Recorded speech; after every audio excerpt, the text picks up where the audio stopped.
ఖమ్మం జిల్లాలో వర్షాలు వరదలతో సర్టిఫికెట్లు కోల్పోయిన వారి వివరాలు సేకరిస్తోంది సర్కార్. స్టడీ సర్టిఫికెట్లు, ఆధార్ కార్డ్, పట్టాదార్ పాస్ పుస్తకాలు ధ్వంసమైన వారి నుంచి అప్లికేషన్లు స్వీకరిస్తోంది. ఖమ్మంలోని పలు ప్రాంతాల నుంచి వివరాలు సేకరిస్తున్నారు అధికారులు. పూర్తి స్థాయిలో విచారించిన తర్వాత కొత్త సర్టిఫికెట్లు అందరించనున్నారు. దీంతో వరదల్లో ధ్వంసమైన సర్టిఫికెట్లకు బదులు కొత్తవి ఇప్పించాలని పెద్ద ఎత్తున దరఖాస్తులు చేసుకుంటున్నారు.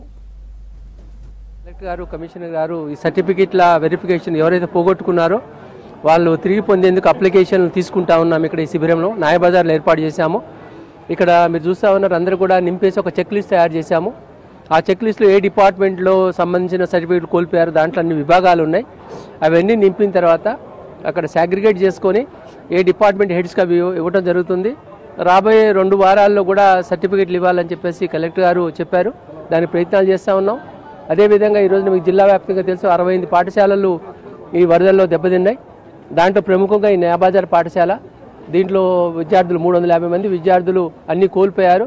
వాళ్ళు కూడా ఇవాళ చూశారు, అన్నీ శుభ్రం చేసుకొని కమిషనర్ గారు, కలెక్టర్ గారు చొరవతోటి అన్ని ఫైర్ ఇంజన్లు కూడా ఏర్పాటు చేసి అంతా శానిటైజ్ చేసుకొని ఇవాళ బడి పిల్లలతో కళకళలాడుతూ ఉంది. వాళ్ళందరూ కూడా స్వచ్ఛంద సేవా సంస్థలు అన్నీ కూడా టెక్స్ట్ బుక్స్ ఇస్తూ ఉన్నాయి. కలెక్టర్ గారు కూడా నోట్ బుక్స్ ఏర్పాటు చేశారు. కాబట్టి అన్ని జిల్లాలో అన్ని పాఠశాలలు ఇవాళ ఓపెన్ అయినాయి, అన్నీ నడుస్తూ ఉన్నాయి. ఎలాంటి ఇబ్బంది లేకుండా విద్యకు పాఠశాలలు కొనసాగుతూ ఉన్నాయి.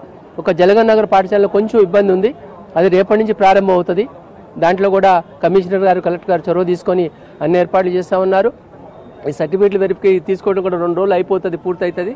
అది పూర్తి కాగానే కలెక్టర్ గారికి సమర్పించి వారి ఇచ్చే ఇన్స్ట్రక్షన్ ప్రకారం నడుచుకుంటామండి. ఇది ఇప్పుడు జరుగుతున్నది. వచ్చినటువంటి అకాల వర్షాలకు తీవ్రమైనటువంటి నష్టం వాటిల్లింది. అనేక మంది ప్రజలు వారి నిత్యావసర సరుకులు, నిత్యం ఉపయోగించుకునేటటువంటి బట్టలు, ఇతర వస్తువులన్నీ కూడా ఆ వరదలో, అకాల వర్షాలకు ఏర్పడినటువంటి ఆ వరదలో కొట్టుకుపోవడం జరిగింది. ప్రజలందరూ కూడా తీవ్ర నష్టం వాటిల్లింది. అందుట్లో మాకు సంబంధించినటువంటి సర్టిఫికెట్స్ అన్నీ కూడా, చదువులకు సంబంధించిన సర్టిఫికెట్లు కొట్టుకుపోవడం జరిగింది. అర్ధరాత్రి అనుకోకుండా వచ్చినటువంటి వర్షంలో ఏం తీసుకునే పరిస్థితి లేదు. ప్రాణాలను కాపాడుకోవటమే కోసమే బయటకు వచ్చాము.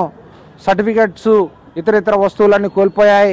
మరి ఈరోజు ప్రభుత్వం వారు, మున్సిపాలిటీ వారు ఎవరైతే సర్టిఫికెట్లు కోల్పోయారో ఆ సర్టిఫికెట్లు రెవెన్యూకి సంబంధించినవి కానీ, చదువులకు సంబంధించినవి కానీ, పాస్పోర్ట్కి సంబంధించినవి కానీ వాటన్నిటినీ కూడా తిరిగి డూప్లికేట్ ఏర్పాటు చేయడానికి ఇక్కడ న్యాయబజార్ స్కూల్ నందు క్యాంపును ఏర్పాటు చేసి అప్లికేషన్లు స్వీకరిస్తున్నారు. ఆ అప్లికేషన్లు స్వీకరిస్తున్నటువంటి క్రమంలో మా సర్టిఫికెట్లు పోయినాయని చెప్పి అర్జీ పెట్టుకోవడానికి వచ్చాము.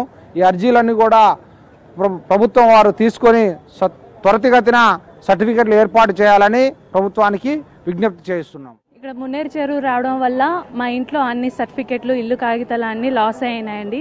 ఇక్కడ క్యాంపస్ పెట్టడం వల్ల మళ్ళీ మేము దరఖాస్తులు ఇవ్వడానికి వచ్చాము. చాలా బాగుందండి. 1 వీక్ 2 వీక్స్లో వస్తాయంటే అందరూ ఆసక్తి చూపించి ఇక్కడికి వస్తున్నాము. ఇక్కడ ఓకే పర్లే, అన్నీ బాగానే ఉన్నాయి.